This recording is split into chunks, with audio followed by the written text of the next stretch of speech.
Last 10 days எக்ஸாக்டாக வந்து பார்த்தீங்கன்னா 10 டேஸ் இந்த வீடியோ ஷூட் பண்ணுற டைம் வந்து பார்த்தீங்கன்னா 15th எக்ஸாக்டாக 25th வந்து பார்த்தீங்கன்னா எக்ஸாம். இந்த லாஸ்ட்டு 10 டேஸில் என்ன பண்ணணும் அப்படிங்கிறத பற்றி தான் இந்த வீடியோவில் டிஸ்கஸ் பண்ண போகிறோம். நிறைய வீடியோஸ் வந்து பார்த்துருப்பீங்க, 10 டேஸ் ஸ்ட்ராட்டஜி, 20 டேஸ் ஸ்ட்ராட்டஜி, அந்த மாதிரி நிறைய போட்டிருப்பாங்க. ஒரு சில ஆஸ்பிரண்ட்ஸ்க்கு வந்து தெரிஞ்சிருக்கும் என்ன பண்ணணும்னு கரெக்டாக அவங்களுக்கான ஒரு பிளான் இருக்கும். தெரிஞ்சவங்களுக்கு பிரச்சனை இல்லை, தெரியாதவங்களுக்கு இந்த வீடியோ ரொம்ப ஹெல்ப்ஃபுல்லாக இருக்கும்னு நம்புகிறேன். ஃபஸ்ட்டு விஷயம் என்ன பண்ணணும் அப்படின்னா, இது என்னோடய சஜஷன், என்னோடய ஹம்பிள் சஜஷன் என்ன பண்ணணும் அப்படின்னு பார்த்தீங்கன்னா, ஆல்ரெடி ஒரு மென்டார்கிட்ட வந்து பார்த்தீங்கன்னா நீங்கள் கைடன்ஸ் வாங்கியிருப்பீங்க. 5 மந்த்ஸ் வந்து பார்த்தீங்கன்னா லாஸ்ட்டு 5 மந்த்ஸ் ஒரு டெஸ்ட் சீரிஸோ எங்கேயாவது ஜாயின் பண்ணியிருப்பீங்க, இல்லை ஏதாவது ஒரு இன்ஸ்டியூஷன் வந்து பார்த்தீங்கன்னா ஒரு கோர்ஸ் சம்திங் ஏதாவது கைடன்ஸ் ப்ரோக்ராம் வந்து எடுத்திருப்பீங்க, இல்லை பர்சனலாக யாருக்கிட்டையாவது வந்து பார்த்தீங்கன்னா மென்டார்ஷிப் வாங்கியிருப்பீங்க. எப்படியாவது வந்து பார்த்தீங்கன்னா ஒரு கைடன்ஸ் வந்து இருந்திருக்கும். ஓகேங்களா? உங்களோட ஸ்ட்ரென்த் அண்ட் வீக்னஸ் என்னென்னு அவங்களுக்கு நல்லா தெரிஞ்சிருக்கும். அவங்கக்கிட்ட போயிட்டு ஃபஸ்ட்டு அப்ரோச் பண்ணுங்கள். லாஸ்ட்டு 10 டேஸில் என்ன பண்ணலாம் அப்படிங்கிறத அவங்கக்கிட்ட போயிட்டு கேளுங்க. பிகாஸ் ஏன் இதை சொல்கிறேன் அப்படின்னா, மை பர்சனல் எக்ஸ்பீரியன்ஸில் நான் நிறைய ஸ்டூடெண்ட்ஸை வந்து பார்த்துருக்குறேன். டெஸ்ட் சீரிஸ்லாம் ஜாயின் பண்ணுவாங்க. ஒரு அகாடமிக்கோட டைப் ஆவாங்க. அவங்க சொல்கிறத வந்து கேட்டு ஒரு சப்ஜெக்டாக முடிச்சுட்டு வருவாங்க. அது அவங்களுக்கு ஒர்க் அவுட்டும் ஆகிருக்கும். 60, 40 இந்த மாதிரியெல்லாம் தான் ஸ்கோர் வாங்கியிருப்பாங்க ஒரு சப்ஜெக்ட் மார்க் டெஸ்ட்லேயும், சப்ஜெக்ட் ரிவிஷன் டெஸ்ட்லேயும். அந்த கைடன்ஸ் எடுத்ததுக்கப்புறம் அவங்க சொல்கிறத கேட்டதுக்கப்புறம் ஒரு 100+ ஸ்கோர்லாம் ஈஸியாக வாங்குவாங்க. நல்ல ஒரு கம்ப்ளீஷன் சாட்டிஸ்ஃபேக்ஷன் வந்து அந்த ஸ்டூடெண்ட்ஸ்க்கு வந்து இருக்கும். இது அவங்களும் ரியலைஸ் பண்ணியிருப்பாங்க. பட் இது எல்லாமே இந்த மென்டார்கிட்ட இருந்து தான் வாங்கி, இவங்க சொன்ன கைடன்ஸ்லேருந்து தான் கேட்டு இந்த சப்ஜெக்ட்லாம் கம்ப்ளீட் பண்ணியிருப்பாங்க. ஒரு 5 சப்ஜெக்டை நல்லாவும் முடிச்சிருப்பாங்க. லாஸ்ட்டாக இந்த 20 டேஸில் என்ன பண்ணிடுவாங்க அப்படின்னா, அதான் நான் சப்ஜெக்ட்லாம் முடிச்சிட்டேனே, ஓரளவுக்கு நான் கம்ஃபர்டபுளாக தான் இருக்கேன், நான் மார்க் டெஸ்ட் எடுத்தால் வந்து எனக்கு ஓகே அப்படின்னு சொல்லிட்டு அந்த மென்டாரை அப்ரோச்சை பண்ண மாட்டாங்க. இதுதான் மிகப்பெரிய மிஸ்டேக். ஓகேங்களா?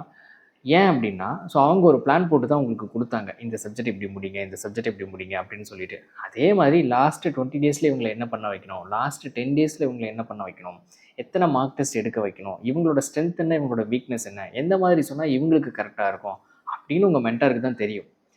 அந்த லாஸ்ட்டு 20 டேஸில் அவங்க பண்ணணும்னு நினச்சதை நீங்கள் போனால் தான் அவங்க உங்களுக்கு பண்ணி கொடுப்பாங்க. அப்போ தான் உங்களுக்கு அந்த கோர்ஸோட ஃபுல்ஃபில்மெண்ட் வந்து கிடைக்கும். அப்போ தான் அந்த ப்ராசஸை நீங்கள் கரெக்டாக பண்ணி முடிச்சிருப்பீங்க. அந்த ப்ராசஸை நீங்கள் கரெக்டாக பண்ணி முடிச்சிங்க அப்படின்னாவே அது கிளியர் ஆகும். அது எந்த இன்ஸ்டியூட்டாக இருந்தாலும் சரி, எந்த டெஸ்ட் சீரிஸாக இருந்தாலும், யார் ப்ரொவைட் பண்ணாலும் சரி, அவங்கன்னு ஒரு ப்ராசஸ் வந்து வச்சுருப்பாங்க. அந்த ப்ராசஸ் நீங்கள் கரெக்டாக ஜென்யூனாக அவங்க சொல்கிற மாதிரி முடிச்சிங்க அப்படின்னா டெஃபினட்டாக ரிசல்ட் கிடைக்கும். அப்படி கிடைக்கல அப்படின்னா ப்ராசஸை ஒழுங்காக நீங்கள் பண்ணலன்னு அர்த்தம். இதுதான் ரியாலிட்டி. ஓகேங்களா? அதனால் நீங்கள் யார்கிட்ட கைடன்ஸ் வாங்கியிருக்கீங்களோ, யார் உங்களை அந்த கைட் பண்ணாங்களோ, உங்களை சப்ஜெக்ட் வந்து எப்படி முடிக்க வச்சாங்களோ, அவங்கக்கிட்ட போயிட்டு ஒரு டைம் வந்து அப்ரோச் பண்ணுங்கள். அது இன்ஸ்டியூட்டாக இருந்தாலும் சரி, உங்களோட பர்சனல் மென்டாராக இருந்தாலும் சரி, அப்ரோச் பண்ணுங்கள். பிகாஸ் பர்சனலாகவே வந்து பார்த்தீங்கன்னா ஒரு 2-3 ஸ்டூடெண்ட்ஸ் எல்லாம் நான் பார்த்துருக்குறேன். நல்லா முடிச்சிருப்பாங்க. லாஸ்ட் 10 டேஸ் 20 டேஸ் மட்டும் வரவே மாட்டாங்க. கேட்டால் அவங்களுக்கே ஏதோ தெரியும்னு சொல்லிட்டு அவங்களே வந்து போயிடுவாங்க. அவங்க வந்து பார்த்தீங்கன்னா ஒரு 5 மார்க்கில், 2 மார்க்கில், 1 மார்க்கில் வந்து பிலிம்ஸ் வந்து கிளியர் பண்ண முடியாமல் போயிருக்குது. அதனால் அந்த எக்ஸிக்யூஷன் அப்படிங்கிறது ரொம்ப ரொம்ப முக்கியம். அந்த எக்ஸிக்யூஷனுக்காக உங்களோட மென்டாரை போயிட்டு தயவு செஞ்சு பாருங்கள். ஆல்ரெடி இருக்கிறவங்களுக்கு, இல்லாதவங்களுக்கு ஒன்றும் பிரச்சனை இல்லை. ஆல்ரெடி இருந்துச்சு அப்படின்னா அவங்கள போய் கன்சிடர் பண்ணுங்கள். வெரி ஃபஸ்ட் இம்பார்ட்டன்ட் பாயிண்ட் வந்து அதுதான். செகண்டு, இதெல்லாம் வந்து நார்மலாக தான். இனிமேல் சொல்ல போகிறதெல்லாம் வந்து நார்மல் தான். இதெல்லாம் நீங்களே வந்து பண்ணிக்கலாம். செகண்ட் விஷயம் என்னென்னா, இது மாதிரிலாம் எனக்கு மென்டார்லாம் யாரும் இல்லை, நானே தான் எல்லாம் பண்ணிகிட்ருக்கேன் அப்படின்னா என்னென்ன பண்ணணும் அப்படின்னா, ஃபஸ்ட்டு விஷயம் எதுவும் புதுசாக படிக்காதீங்க. ஓகேங்களா? இந்த 10 டேஸில் படித்து ஒன்றும் பண்ண போகிறதில்ல. நான் சொல்கிறது புதுசாக படிக்காதீங்கன்னு சொல்கிறது. ஓகேங்களா? இப்போது லைக் ஃபார் எக்ஸாம்பிள் ஏதாவது ஒரு சப்ஜெக்டில் லைக் ஜியாகிரஃபின்னு வரும்போது எனர்ஜி, ரிசோர்ஸ் இதெல்லாம் வந்து படிக்கல அப்படின்னா தயவு செஞ்சு இப்போ போய் புதுசாக எடுத்து வச்சுட்டு எல்லாம் படிச்சுட்டு இருக்காதீங்க. ஓகேங்களா? ஆல்ரெடி என்ன பண்ணியிருக்கீங்களோ, அது எந்த சப்ஜெக்டாக இருந்தாலும் சரி, என்ன பண்ணியிருக்கீங்களோ அதை மட்டும் தெளிவாக ரிவைஸ் பண்ணுங்கள். படித்ததை தெளிவாக ரிவைஸ் பண்ணுங்கள். நீங்கள் நோட்ஸ் எடுத்து படிச்சிருப்பீங்க, நோட்ஸ் கண்டிப்பாக இருக்கும். அந்த நோட்ஸை போய்ட்டு நல்லா ரிவைஸ் பண்ணுங்கள். நீங்கள் படித்ததுலேருந்து கண்டிப்பாக கொஷின் வரும். அப்படி வரும்போது அந்த கொஷினை வந்து தப்பு பண்ணக்கூடாது. இதில் கரெக்டாக இருந்தீங்கன்னாவே இட்ஸ் மோர் தென் எனஃப். அதனால் புதுசாக எதுவும் படிக்காதீங்க. ஆல்ரெடி படித்ததை படிங்க. ஆல்ரெடி படித்ததை நல்லா ரிவைஸ் பண்ணுங்கள். ஓகேங்களா? And current affairs materials. இந்த டைமில் வந்து பார்த்தீங்கன்னா கரண்ட் அஃபேர்ஸ் ஏதாவது எடுத்து படிக்கலாம். விஷனோ, வாஜரமோ, இந்த மாதிரி மேகசின்ஸ் நிறைய இருக்குது. இன்றைக்கி புதுசாக நிறையலாம் வந்துச்சு. ஒன்லி ஏஸ் அந்த மாதிரிலாம் நிறைய வந்துருச்சு. இந்த மேகசின்ஸ்லாம் வந்து பார்த்திங்கன்னா மார்க்கெட்டில் வந்து குப்பை மாதிரி வந்து அதிகமாக இருக்குது. இது ஏதாவது ஒன்று டவுன்லோட் பண்ணி படிக்கலாம் அப்படின்னு சொல்லிட்டு இந்த லாஸ்ட் 10 டேஸில் வந்து பார்த்திங்கன்னா எல்லாம் பண்ணிகிட்டு இருப்பாங்க. அந்த மாதிரி தயவு செஞ்சு எதுவுமே வந்து பண்ணாதீங்க. நான் சொல்கிறது வந்து பார்த்திங்கன்னா இப்போ புதுசாக எடுத்து எதுவும் டவுன்லோட் பண்ணி படிச்சுட்டு இருக்காதீங்க அப்படின்னு சொல்கிறது. இப்போ படிச்சிங்க அப்படின்னா அதை ரிவிஷன் பண்ணவும் உங்களுக்கு டைம் இருக்காது. நான் படிச்சுட்டேன் அப்படிங்கிற ஒரு ஃபீல் மட்டும் தான் கிடைக்கும். கிடைக்குமே தவிர அந்த ஃபீலை வச்சு ஒன்றுமே பண்ண முடியாது. ஸோ அதுலேருந்து கொஸ்டின்ஸும் வரப்போதில்ல, அதுலேருந்து நம்மளால் ஆன்சரும் பண்ண முடியதில்லை. அப்படியே பண்ணாலும் அப்படியே வந்தாலுமே வந்து ஆன்சர் பண்ண முடியாது. பிகாஸ் ரிவிஷனுங்கிறது வேணும், அந்த ரிவிஷன் வந்து நம்ம பண்ண மாட்டோம். ஓகேங்களா? அதனால் புதுசாக எதுவும் பண்ணாதீங்க. அதுக்கு பதிலாக அகெயின் ஸ்டாட்டிக் எடுத்து வச்சு படிங்க. ஹிஸ்ட்ரி எடுத்து வச்சு படிங்க, ஜியாகிரஃபி எடுத்து வச்சு படிங்க, பாலிட்டி எடுத்து வச்சு படிங்க, என்வரான்மெண்ட் எடுத்து வச்சு படிங்க, எக்கனாமிக் எடுத்து வச்சு படிங்க. ஸோ இது எல்லாமே நீங்கள் ஆல்ரெடி படித்து நோட்ஸ் எடுத்து வச்சுருப்பீங்க. அந்த நோட்ஸை திரும்ப திரும்ப நல்லா ரிவைஸ் பண்ணுங்கள். ரிவிஷன் இஸ் கீ டு சக்ஸஸ்ன்னு சொல்லுவாங்கள்ல, அதனால் அதை நல்லா ரிவைஸ் பண்ணுங்கள். புதுசாக எதுவும் படிக்காமல் படித்ததவே நல்லா ரிவைஸ் பண்ணுங்கள். ஓகேங்களா? ஸோ இது செகண்ட் விஷயம் என்னென்னு வந்து பார்த்தீங்கன்னா மார்க் டெஸ்ட். ஸோ இந்த மார்க் டெஸ்ட் வந்து எடுக்கணும்னு வந்து சொல்லிட்டு இருப்பாங்க. நிறைய ஆஸ்பிரன்ட்ஸ் வந்து பார்த்தீங்கன்னா ஸோ 1 டே ஃபுல்லாக டைம் இன்வெஸ்ட் பண்ணிட்டு இருப்பாங்க. ஸோ அந்த மாதிரி எதுவும் பண்ண வேணாம். ஸோ மார்க் டெஸ்ட் தேவை. மார்க் டெஸ்ட்டில் வந்து பார்த்தீங்கன்னா ஒரு 1 or 2 இல்லை ஒரு 3 எனக்கு கிடைக்குன்னா வந்து ஒரு 3 to 5 அதுக்குள்ளே வந்து பார்த்தீங்கன்னா லிமிட்டடாக வந்து வச்சுக்கோங்க. ரீட் பண்ணணும், ரிவிஷன் பண்ணணும். மார்க் டெஸ்ட்டுங்கிறது மட்டுமே வந்து பார்த்தீங்கன்னா உங்களுக்கு கிளியர் பண்ண வைக்காது. அந்த டெஸ்ட்டு எடுத்தீங்க அப்படின்னாலும் 2 டெஸ்ட் எடுத்தீங்க அப்படின்னாலுமே அந்த டெஸ்ட்டை எடுத்துகிட்டு அதில் அனாலிசிஸ் பண்ணணும். ஹிஸ்ட்ரியில் எத்தனை கொஷின் நம்ம கரெக்டாக பண்ணியிருக்கோம், ஜியாகிரஃபியில் எத்தனை கொஷின் நம்ம கரெக்டாக பண்ணியிருக்கோம், எத்தனை மிஸ்டேக் விட்டுருக்கோம், மிஸ்டேக் விட்ட கொஷின் என்ன கொஸ்டின், அது பேசிக்கான கொஷினா இல்லை டஃப்பான கொஷினா, இல்லை அது கரண்ட் அஃபேர்ஸ்லேருந்து வந்த கொஷினா, இல்லை யாராலையுமே அதை அட்டன் பண்ணியிருக்க முடியாதா, இல்லை அந்த கொஷின் நம்ம நோட்ஸில் வந்து இருக்கா, இந்த மாதிரியான விஷயங்கள்லாம் கொஞ்சம் அனாலிசிஸ் பண்ணுங்கள். தென் டைம் மேனேஜ்மெண்ட் பண்ண முடியுதா, 2 மணி நேரத்தில் கொஷினை வந்து ரீட் பண்ண முடியுதா, எத்தனை ரவுண்ட் சிஸ்டம் போக முடியுது. ஸோ இதையெல்லாம் ப்ராக்டிஸ் பண்ணுறதுக்கு ஒரு 2-3 டெஸ்ட் இருந்தாவே போதும். அதிகமாக டெஸ்ட் வந்து எடுக்க தேவையில்லை. ஓகேங்களா? ஒரு 2 இன்ஸ்டியூட், ஏதாவது நல்ல இன்ஸ்டியூட் வந்து பார்த்தீங்கன்னா அது கண்டிப்பாக என்னோட உங்களுக்கே நல்லா தெரிஞ்சிருக்கும். நல்ல இன்ஸ்டியூட் கொஷின் பேப்பரை எடுத்து வச்சுட்டு ஒரு மார்க் டெஸ்ட் வந்து எடுங்க. It's more then enough. ஓகேங்களா? அதை விட்டுட்டு ஒரு 1 டே ஃபுல்லாக சண்டே ஃபுல்லாக வந்து செலவு பண்ணுறது, ஒரு கிட்டத்தட்ட வந்து பார்த்திங்கன்னா ஒரு லாஸ்ட் 20-30 டேஸ்க்கு முன்னாடியே பார்த்தீங்கன்னா ஃபுல்லாக டெஸ்ட்டுன்னு வந்து பார்த்தீங்கன்னா எடுத்துகிட்டு படிக்காமல் டெஸ்ட் எடுப்பாங்க. அதுதான் பிரச்சனையே. டெஸ்ட்டு எடுக்கலாம், நல்லா உட்காந்து படிங்க. ஸோ படிக்கணுன்ற மைண்ட் செட்டில் வந்து இருந்தீங்கன்னா டெஸ்ட்டுக்கு வந்து பார்த்தீங்கன்னா ப்ரையாரிட்டி வந்து குறைஞ்சிரும். ஓகேங்களா? நல்லா படிச்சுட்டு நீங்கள் 2 டெஸ்ட் எடுத்தீங்கன்னா it's more then enough. Clear பண்ணவங்க நிறைய பேர் இருக்காங்க, நானே கண்ணில் பார்த்துருக்கேன். ஓகேங்களா? மார்க் டெஸ்ட் வந்து இது. தென் அதுக்கப்புறம் வந்து பார்த்தீங்கன்னா இந்த பியர் குரூப்னு ஒன்று இருக்குது. இல்லை நம்மளை சுற்றி வந்து இருப்பாங்க த மோஸ்ட் டேஞ்சரஸ் ஃபெலோஸ். ஓகேங்களா? இது எத்தனை பேருக்கு வந்து ஹெல்ப்ஃபுல்லாக இருக்குது அப்படின்னு வந்து பார்த்தீங்கன்னா தெரியல. பிகாஸ் நான் கேட்ட வரைக்கும் வந்து பார்த்தீங்கன்னா இந்த மாதிரி வந்து பார்த்தீங்கன்னா இந்த பியர் குரூப்பில் வந்து பார்த்தீங்கன்னா அந்த ஒரு 2% இருக்காங்கன்னா அந்த 2% நல்லா தான் பேசிப்பாங்க.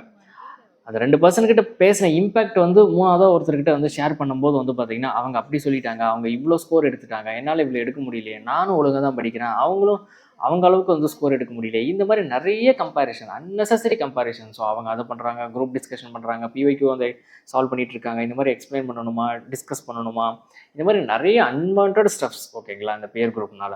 ஸோ இதை அவாய்ட் பண்ணுங்கள். ஸோ பாசிட்டிவாக நம்ம கிளியர் பண்ணணும்னு நினைக்கிறவன் ஒருத்தர் இருந்தால் போதும், அவங்க கூட மட்டும் வந்து ட்ராவல் பண்ணுங்கள். என்ன கேட்டிங்கன்னா அதுவும் தேவையில்லை. ஓகேங்களா? இந்த எக்ஸாமுக்கு அதுவுமே தேவையில்லை. இது எல்லாமே நம்மளோட மைண்ட் செட் தான். நீங்கள் கிளியர் பண்ணணும்னு நினைக்கிறீங்க அப்படின்னா உங்களுக்குன்னு ஒரு இன்ஸ்டியூஷன் இருக்கும். ஸோ அந்த இன்ஸ்டியூஷன் உங்களுக்கு ப்ராப்பராக கைட் கொடுப்பாங்க. ஒரு இன்ஸ்டியூஷனை தாண்டி உங்கள் ஃப்ரெண்டோ இல்லை யாரோ ஒருத்தர் வந்து பார்த்தீங்கன்னா உங்கள் கூட இருக்கிறாங்க, நீங்கள் நம்புறீங்க அப்படின்னா ஸோ அவங்க ஒரு இன்ஸ்டியூஷனை தாண்டி நீங்கள் கிளியர் பண்ணுவாங்கன்னு நினைக்கிறீங்க அப்படின்னா ஒரு மென்டாரை தாண்டி ஒரு இன்கேஸ் நான் மென்டார்னு சொல்கிறது வந்து பார்த்தீங்கன்னா ஒரு இன்ஸ்டியூஷனோ ஒரு மென்டாரோ உங்களோட கைடோ யாரோ ஒருத்தர் இவங்க கிளியர் பண்ணணும்னு நினைக்கிறத காட்டிலும் உங்களோட பியர் குரூப் இருக்குது பார்த்தியா, இவங்க கிளியர் பண்ணணும்னு நினைக்கிறதும் வந்து பார்த்திங்கன்னா நிறைய டிஃப்ரெண்ட் இருக்கும். ஒரு மென்டாரோ ஒரு கைடோ ஒரு இன்ஸ்டியூஷனோ நீங்கள் கிளியர் பண்ணணும்னு நினைக்கிறது வந்து பார்த்திங்கன்னா மியூச்சுவலான ஒரு பெனிஃபிட். நீங்கள் கிளியர் பண்ணிங்கன்னா டெஃபினட்டாக எடுத்து வந்து பார்த்திங்கன்னா கிளைம் பண்ண தான் போகிறாங்க. அவங்களுக்கு அதனால் வந்து பார்த்திங்கன்னா ரெகக்னேஷன் அண்ட் அட்மிஷன்ஸ் இதெல்லாம் வரதான் போகுது.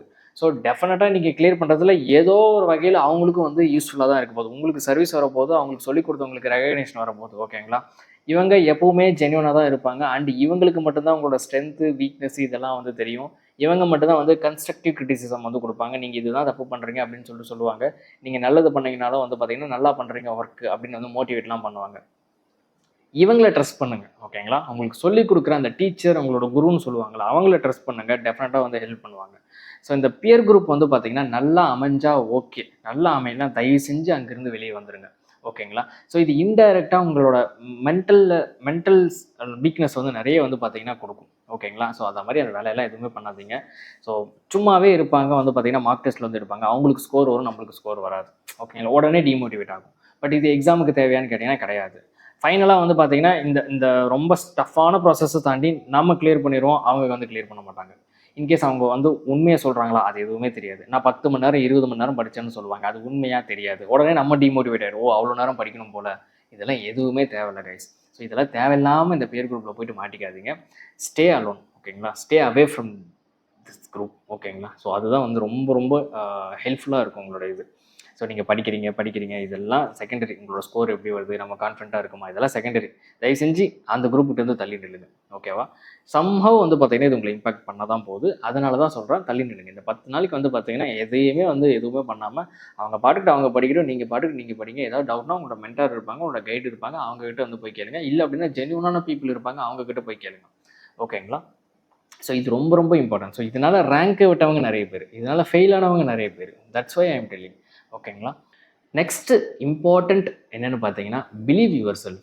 உங்கள் மேலே உங்களுக்கு நம்பிக்கை கண்டிப்பாக வேணும். இந்த நம்பிக்கை உங்களுக்கு மார்க்கு கொடுக்குமான்னு கேட்டிங்கன்னா, எஸ், டெஃபினட்டாக இந்த நம்பிக்கை உங்களுக்கு மார்க்கு கொடுக்கும். ஓகேங்களா?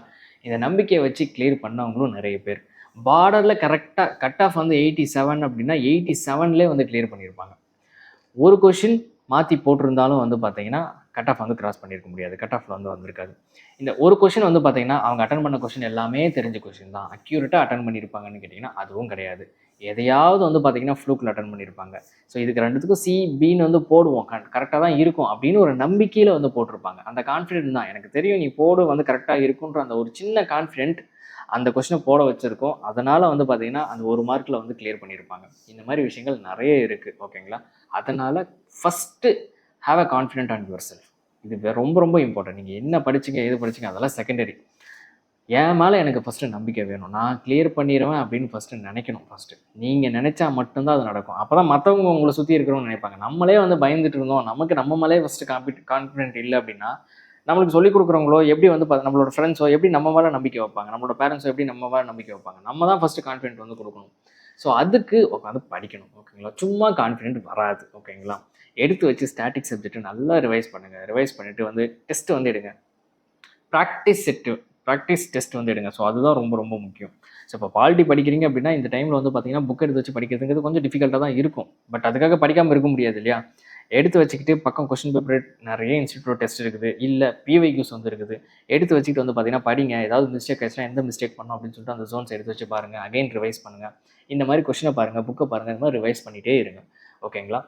டெஃபினட்டாக வந்து கிளியர் ஆகும். ஓகேங்களா? நீங்கள் படித்ததுலேருந்து கொஸ்டின் வரும். நல்லா வந்து ஒரு 5 subject, polity, history, geography, environment, economics, இந்த மாதிரி ஒரு 5 சப்ஜெக்டில் வந்து நல்ல ஸ்டாட்டிக் ஹோல்டு இருக்குது. பேசிக்கான கொஸ்டின்ஸ் என்ன கொஸ்டின் கேட்டாலும் என்னால் சால்வ் பண்ண முடியும் அப்படின்ற மாதிரி ஸ்ட்ராங்காக இருக்கீங்க அப்படின்னா டெஃபினட்டாக கொஸ்டின்ஸ் வந்து உங்களுக்கு தெரிஞ்ச கொஸ்டின் தான் வரப்போகுது. அதை நீங்கள் நல்லா எக்ஸிக்யூட் பண்ணிட்டீங்கன்னா மட்டும் போதும், உங்களால் ஈஸியாக கிளியர் பண்ண முடியும். ஃபஸ்ட்டு பிலீவ், தென் வந்து பார்த்தீங்கன்னா ப்ராப்பராக எக்ஸிக்யூட் பண்ணுங்கள். ஸோ பயந்துட்டு இருக்கிற டைமில் உட்காந்து பார்த்தீங்கன்னா எதாவது எடுத்து வச்சு படிக்கலாம். 24th night 25th morning 8 o'clock வரைக்கும் நம்மளுக்கு வந்து டைம் இருக்குது. ஆஸ் மச் அஸ் பாசிபிள் உங்களால் ரிவிஷன் பண்ண முடியும். நல்லா எடுத்து ரிவிஷன் பண்ணுங்கள், டெஃபினட்டாக வந்து கிளியர் ஆகும். ஓகேங்களா? தென் செகண்டரி இன்னொரு விஷயம் என்னென்னா பிவைக்யூ, ப்ரீவியஸ் இயர் கொஸ்டினை வந்து நம்ம ஆளுங்க சால்வ் பண்ணவே மாட்டாங்க. அது ஏன்னு தான் தெரிய மாட்டேங்குது. தயவு செஞ்சு 10 வருஷ கொஸ்டினை வந்து டவுன்லோட் பண்ணுங்கள். யார்கிட்ட வந்து சொன்னால் நான் ஆல்ரெடி சால்வ் பண்ணிட்டேன் அப்படின்னு சொல்கிறாங்க. ஓகேங்களா? ஒரு விஷயம் நல்லா தெளிவாக புரிஞ்சுக்கோங்க. பிவைக்யூவை நீங்கள் சால்வ் பண்ண அது புதுசாக டைமென்ஷன் கொடுத்துட்டே தான் இருக்கும். ஓகேங்களா? சால்வ் பண்ணாலும் பிரச்சனை இல்லை, எடுத்து வச்சு மறுபடியும் சால்வ் பண்ணுங்கள். 2011 வந்து பார்த்தீங்கன்னா 2011 or 14 எடுத்து வச்சு 14 கரெக்டாக இருக்கும். 14 10 years வந்துருக்கும். எடுத்து வச்சுக்கிட்டு ஒரு பேப்பராக சால்வ் பண்ணுங்கள். இந்த லாஜிக் வீடியோஸ்லாம் நிறைய இருக்கும். இந்த லாஜிக் வீடியோஸ்லாம் வந்து பாருங்கள். ஸோ நல்ல ஜென்யூனான ஒரு லாஜிக்காக இருக்கும். ப்ராப்பராக அது லாஜிக் தான் அப்படின்னு சொல்கிற அளவுக்கு வந்து பார்த்தீங்கன்னா லாஜிக்ஸ் வந்து இருக்கும். அந்த லாஜிக்ஸை மட்டும் ஃபாலோ பண்ணிவிட்டு அதை அப்ளை பண்ண ட்ரை பண்ணி பாருங்கள். ஸோ கெஸ் எடுக்க ட்ரை பண்ணுங்கள், எஜுகேஷனல் கெஸ் எடுக்க ட்ரை பண்ணி பாருங்கள், நம்பர் ஆஃப் கொஸ்டின்ஸை அட்டன் பண்ண ட்ரை பண்ணுங்கள். ஓகேங்களா? ஸோ இது எல்லாமே வந்து பிவைக்யூவில் செக் பண்ணும்போது உங்களுக்கு நல்லா வந்து ஒர்க் அவுட் ஆகும். தென்னா இதுக்கப்புறம் வந்து பார்த்தீங்கன்னா சிசெட் பேப்பர்னு ஒன்று இருக்குது. ரொம்ப ரொம்ப முக்கியமான பேப்பர், ரொம்ப காம்ப்ளிகேட்டடாக நினச்சிக்கிட்டு இருக்கிற பேப்பரும் அதுதான். ஸோ அது கண்டிப்பாக குவாலிஃபைங் பேப்பர் தான். அது கிளியர் பண்ணால் தான் வந்து நம்ம ஃபிலிம்ஸ் வந்து கிளியர் பண்ண முடியும். ஸோ அது யாருமே மறுக்கலை. அதுக்கு ஹைப்பு கொடுக்கறது தான் வந்து பார்த்தீங்கன்னா ரொம்ப கொஞ்சம் இதாக இருக்குது. அந்தளவுக்கு இல்லை. ஓகேங்களா? ஒரு லாஸ்ட்டு 10 வருஷ கொஸ்டின் பேப்பர் எடுத்து வச்சு நல்லா சால்வ் பண்ணுங்கள். நம்ம ஆளுங்க 10 வருஷ கொஸ்டின் பேப்பரை சால்வ் பண்ணணும்னு சொல்லுவாங்க. எத்தனை டைம் சால்வ் பண்ணீங்கன்னு கேட்டிங்கன்னா ஒரு டைம் சால்வ் பண்ணணும்னு சொல்லுவாங்க. அது எப்படி ஒர்க் அவுட் ஆகுன்னு தான் தெரிய மாட்டேங்குது. ஒரு டைம் சால்வ் பண்ணால் எப்படி வந்து ஒர்க் அவுட் ஆகும்? நம்ம 12th ஸ்கூல்லலாம் படிக்கும்போது ஒரு டைம் படித்தோம்னாவே போயிட்டு சென்டர் எடுத்துகிட்டு வந்துடுமா, இல்லை ஒரு டைம் படிச்சிட்டோமாவே வந்து 95 மார்க்ஸ் வந்து கிராஸ் ஆகிடுச்சா? ஸோ அங்கே மட்டும் வந்து கிராஸ் ஆகாது. அங்கே மட்டும் படித்து ரஃப் நோட்லாம் எழுதி எத்தனை டைம் அடி வாங்கியிருப்போம். அந்த மாதிரிலாம் அங்கே பண்ணுவோமாமா. இங்கே யூபிஎஸ்சி படிக்கணும், ஐஏஎஸ் படிக்கணும், ஐஏஎஸ்க்கு வேணும், அந்த மாதிரி ஒரு ப்ரெஸ்டீஜியஸ் போஸ்ட்டுக்கு வேணும். நான் ஒரு புக்கை வந்து ஒரு டைம் தான் படிப்பேன், ஒரு கொஸ்டின் பேப்பரை ஒரு டைம் தான் சால்வ் பண்ணணும்னு நினச்சா how is it is possible? So எடுத்து வச்சு நல்லா திரும்ப சால்வ் பண்ணுங்கள். ஒரு லாஸ்ட் 10 இயர்ஸ் கொஸ்டின் பேப்பர் எடுத்து வச்சு நல்லா திரும்ப திரும்ப வந்து சால்வ் பண்ணீங்க. ஒரு 5 to 6 டைம்ஸ் நான் வந்து அகைன் அண்ட் அகைன் வந்து சேம் டைப் ஆஃப் கொஸ்டின்ஸ் வந்து சால்வ் பண்ணும்போது அதே பேட்டர்னில் தான் அங்கே ரிப்பீட் ஆக போகுது. ஓகேங்களா? And comes to comprehension again same தான். அதுக்கு எந்த ஒரு ட்ரிக்ஸு ஸ்ட்ராட்டஜி எல்லாமே இருக்கும். ஒரு சில விஷயங்கள் இருக்கும், ஒரு சில நுவான்சஸ் இருக்கும். அந்த வீடியோஸ் வந்து இருக்கும். யூடியூப்ல வந்து பார்த்தீங்கன்னா plenty ஆஃப் வீடியோஸ் வந்து அவைலபிளாக இருக்குது. ஏதாவது 1-2 வீடியோஸ் எடுத்து வச்சு பார்த்துட்டு தென் கொஸ்டின் பேப்பர் எடுத்து வச்சு சால்வ் பண்ணுங்க. 2014 எடுத்து வச்சுட்டு வந்து சால்வ் பண்ணுங்க. ஒரு எக்ஸாம்பிள் ஒரு 30 கொஸ்டின் காம்ப்ரிகேஷன் இருக்குதுன்னா அட்டன் பண்ணுங்க. எத்தனை கொஸ்டின் கரெக்டாக வருது பாருங்க. 10 கொஸ்டின் கரெக்டாக ஆனாலும் பிரச்சனை இல்லை. அடுத்த வருஷம் ஒரு வருஷமா அதை சால்வ் பண்ணுங்க. அழகாக வந்து பார்த்தீங்கன்னா இந்த 10, 11, 12 அப்படின்னு சொல்லிட்டு கரெக்ஷன் அந்த கரெக்டாக கொஸ்டின்ஸோட நம்பர்ஸ் வந்து இன்க்ரீஸ் ஆகிட்டே போயிட்டு இருக்கும். ஒரு 1 ரவுண்ட் இப்படி முடிஞ்சதுக்கப்புறம் அகைன் செகண்ட் ரவுண்ட் வந்து வாங்க. மறுபடியும் சேம் கொஸ்டின் எடுத்து வச்சு சால்வ் பண்ணுங்க. 15 கொஸ்டின் வந்து கரெக்ட் ஆகும், 20 கொஸ்டின் வந்து கரெக்ட் ஆகும். இந்த மாதிரி ஒரு 5 டைம் வந்து நல்லா உட்காந்து சால்வ் பண்ணீங்க அப்படின்னாலே முடிஞ்சிச்சு. ப்ராப்பரான டைமும் ப்ராப்பரான ரெஸ்பெக்டும் சிசெட் பேப்பருக்கு கொடுத்தீங்க அப்படின்னாவே முடிஞ்சுது. அதை தாண்டி வேறு எதுவும் எக்ஸ்ட்ராடினரியாக ஒரு ப்ரிப்பரேஷன் பண்ணணும், பேங்கிங் லெவலுக்கு நீட் எக்ஸாம் லெவலுக்குலாம் ப்ரிப்பேர் பண்ணணும் அப்படின்னு அவசியமே கிடையாது. டெய்லியும் ஒரு 2 hours வந்து கொடுத்தீங்க அப்படின்னாலே முடிஞ்சு. இந்த லாஸ்ட் டைமில் வந்து பார்த்தீங்கன்னா பிவைக்யூஸ் எடுத்து வச்சு நல்லா சால்வ் பண்ணுங்கள். ஒரு டைம் இல்லை 5-6 டைம் நல்லா சால்வ் பண்ணுங்கள். டெஃபினட்டாக கிளியர் ஆகும். ஓகேங்களா? ஆல்மோஸ்ட் ஐ திங்க் எல்லாமே சொல்லணும்னு நினச்சதெல்லாம் சொல்லியிருக்கிறேன். இதுக்கு தாண்டி ஏதாவது டவுட்ஸ் இருந்துச்சு அப்படின்னா வந்து கீழே கமெண்ட் செக்ஷனில் மென்ஷன் பண்ணுங்கள். நான் வந்து அட்ரஸ் பண்ணுறேன். அண்ட் யூபிஎஸ்சி சம்மந்தமாக பேசிக்காக ஏதாவது எந்த டவுட் இருந்தாலும் வந்து பார்த்தீங்கன்னா கமெண்ட்டில் மென்ஷன் பண்ணுங்கள். நான் உங்களுக்கு ப்ராப்பரான வீடியோ வந்து அப்லோட் பண்ணுறேன். தேங்க்யூ ஸோ மச் ஃபார் வாட்சிங். Have a good day.